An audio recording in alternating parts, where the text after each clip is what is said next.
സർക്കാർ ഗവർണർ പോര് വീണ്ടും കോടതിയിലേക്ക്. 6 സർവകലാശാലകളിൽ VC നിയമനത്തിന് സെർച്ച് കമ്മിറ്റി രൂപീകരിച്ച ഗവർണറുടെ നടപടി സർക്കാർ ചോദ്യം ചെയ്യും. അഡ്വക്കേറ്റ് ജനറൽ ഇക്കാര്യം ഹൈക്കോടതി ഡിവിഷൻ ബെഞ്ചിനെ അറിയിച്ചു. സർവകലാശാലകളിൽ സ്ഥിരം VCമാരെ നിയമിക്കണമെന്നാവശ്യപ്പെട്ട് നൽകിയ ഹർജിയിലാണ് സർക്കാർ നിലപാട് അറിയിച്ചത്.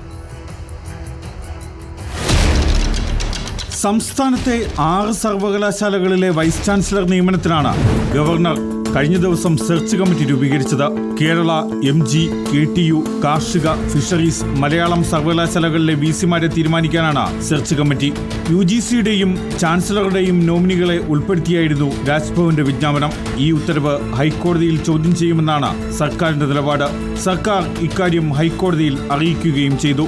സർവകലാശാലകളിൽ സ്ഥിരം VCമാരെ നിയമിക്കണമെന്നാവശ്യപ്പെട്ട് ഡോക്ടർ മേരി ജോർജ് നൽകിയ ഹർജിയിലാണ് അഡ്വക്കേറ്റ് ജനറൽ ഹൈക്കോടതി ഡിവിഷൻ ബെഞ്ചിന് മുന്നിൽ നിലപാട് അറിയിച്ചത്.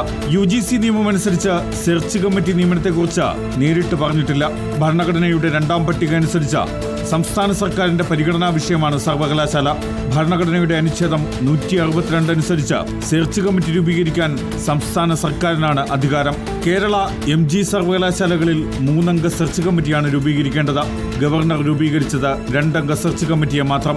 സിൻഡിക്കേറ്റ് പ്രതിനിധിയെ ഉൾപ്പെടുത്താതെയുള്ള സെർച്ച് കമ്മിറ്റി നിയമവിരുദ്ധവും അമിതാധികാര പ്രയോഗവുമാണ്. സാങ്കേതിക, കാർഷിക, ഫിഷറീസ്, മലയാളം സർവകലാശാലകളിൽ VCമാരെ നിയമിക്കാൻ സെർച്ച് കമ്മിറ്റി രൂപീകരിക്കാൻ ഗവർണർക്ക് അധികാരമില്ല എന്നുമാണ് സംസ്ഥാന സർക്കാരിന്റെ വാദം.